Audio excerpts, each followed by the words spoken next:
What happens if you choose to take the road less travelled and follow your bliss, as they say? In my two previous videos, I recounted my own experience over 2 decades in taking on a very unusual career path as a futurist, writer and academic with a focus upon the futures of humanity, consciousness and technology. You might like to watch those videos before or after this one. See in the description, where I describe how a blissful period of academic study and initial successes was followed by a decade of endless professional rejections, but ultimately by a belated success. In this video, I'm going to summarize 10 key insights that I gleaned from my journey, some of them new, a top 10 countdown of tips for those on the road to their bliss, or bleakness, if you're not careful. I share these insights because there's no guarantee that Henry David Thoreau's famous advice that if you advance confidently in the direction of your dreams and endeavour to live the life you've imagined, that you will be met with a success unexpected in common hours.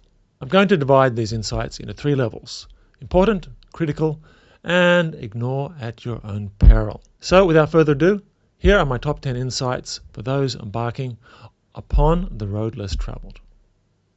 Important. Insights 10 to 7. Number 10. Release the outcome and enjoy the ride.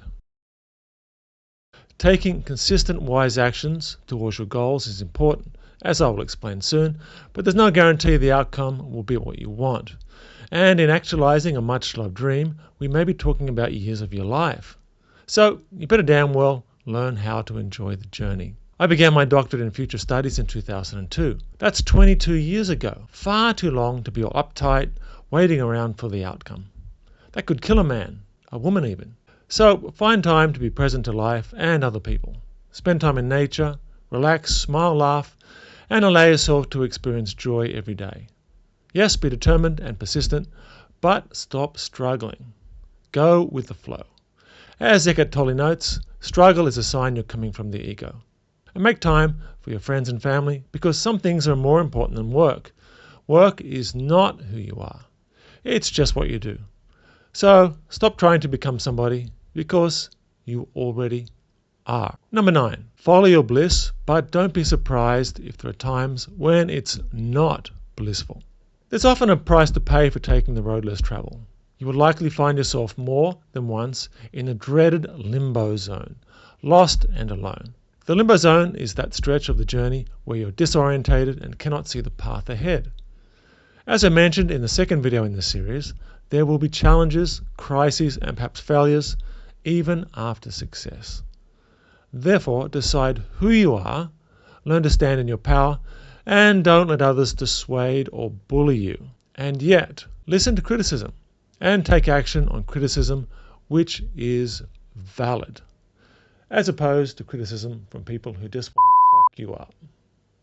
And keep in mind that if you're pursuing an unusual or even unique career or business path, there may be relatively few people to walk with you on your journey.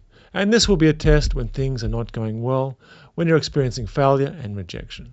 Remember also that throughout history, there isn't a single success story in any field of endeavor that does not include setbacks and some suffering. The Kardashians aside. In troubled times, spend time in meditation and presence, because if you let go and relax deeply, you may just intuit a kind of cosmic principle that perceived problems contain within their own consciousness structures the seeds of their own resolution. Number 8. Don't quit your day job. At least not too soon. One of the reasons I was able to write and publish many academic papers and books and present at academic conferences in the decade after gaining my PhD, the time when I couldn't land a university job to save my life, was because I kept working as a high school teacher, even though at times I was really bored with the job. And when I quit my job at an international school in New Zealand in the 90s, because the Queen Mother from Alien was the head of the department, I took a job as a humble pizza delivery guy. It didn't pay much, but it got me out of the house and kept me working. A few years later, when I worked as a teacher in Hong Kong and was getting all those rejections from universities, on Friday nights at Lang Kwai Fong, Hong Kong's famous bar area, and party with other wanky professionals, You know, the guys in business suits, or at least collared shirts, instead of hanging around outside the 7-Eleven with students like some aging hippie. But hey, some people enjoy living in a box, drinking Bud Light on the street, and showering once a year. So who am I to judge? Number 7, be proactive and stay alert for opportunities. And seize them when they come. The path to your goal is never going to be precisely the one you think it's going to be. Don't be so tunnel visioned that you fail to look around and see alternative routes that might take you closer to your preferred future, or an alternative one that is just as attractive. Even if you're not in your dream job, there may be opportunities in your organization or amongst your circle of connections that enhance your skill set and get you closer to where you want to go.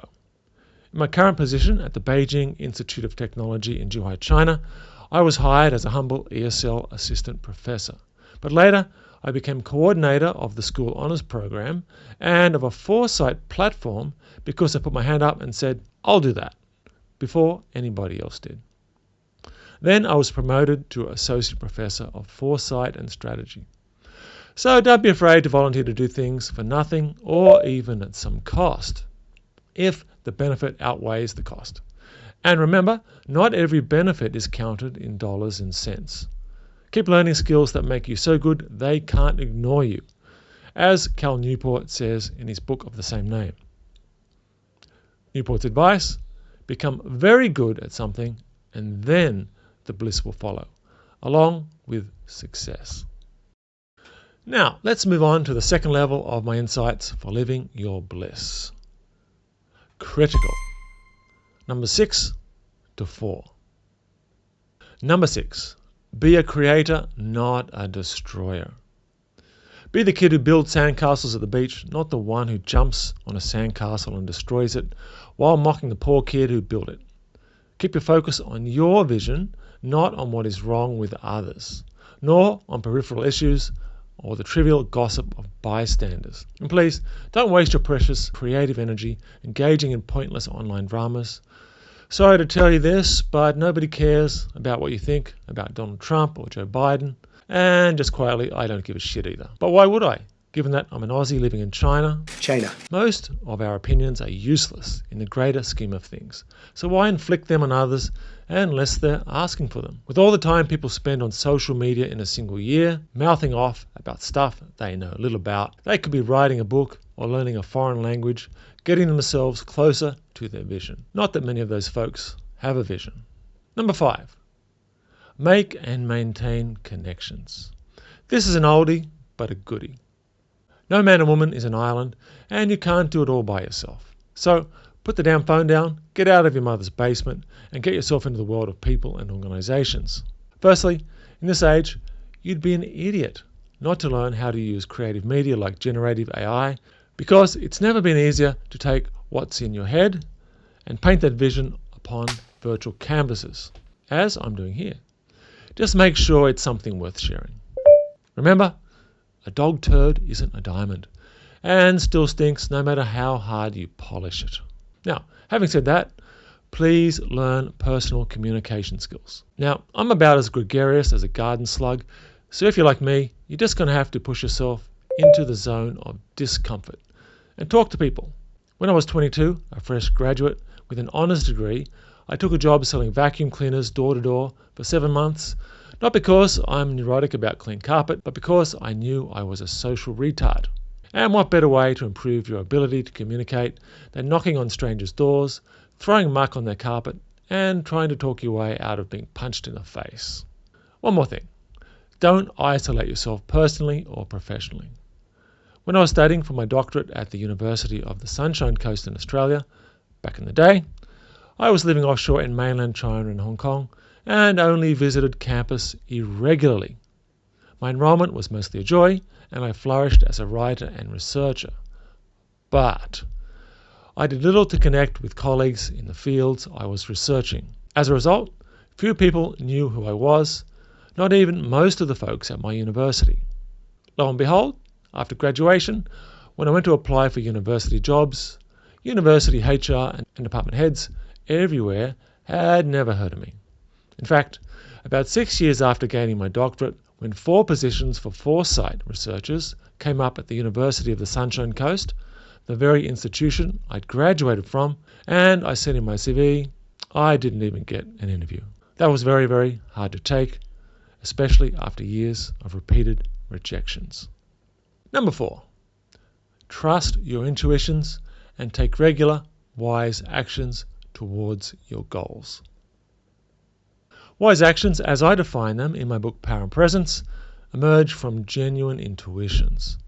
I have long advocated for a higher order human intuitive capacity, what I call integrated intelligence. But it's a fuzzy intelligence and prone to all kinds of distortions. So, after you have an intuitive insight, an aha moment, test your intuitions. Before you invest a lot of time or energy into an action path forward, it's often a good idea to do a bit of research about that choice, if possible. Most importantly, as you begin to take concrete action, notice if the results align with your intuitions. If they do, and you want to hone your integrated intelligence, recall the precise way you arrived at those intuitions, such as how those intuitions registered in your mind or body. If the outcome of your intuition does not align with your hunch, ask yourself why. It may be that excitement, fear, or even greed have distorted your perception, or somebody else whispering in your ear. And now we approach the climax. The game changes. Numbers 3 to 1. Number 3. Believe in yourself no matter what, but listen to the feedback that life has for you and learn. We all have self-doubt, and during the limbo periods, that self-doubt will surface along with your self-limiting beliefs and conditioned trauma. Guaranteed. Therefore, believing in yourself is not about stubbornly denying self-doubt or your personal issues. Instead, make a firm commitment to honoring all parts of yourself, including your shadow. Those are the dark bits inside yourself that you don't want to look at. Most importantly, choose a vision which aligns with your deep self and your core values. Then, as your pain, doubt, and fear rise before you on life's stony path like ominous spectres on a murky horizon, commit to developing a conscious relationship with those demons.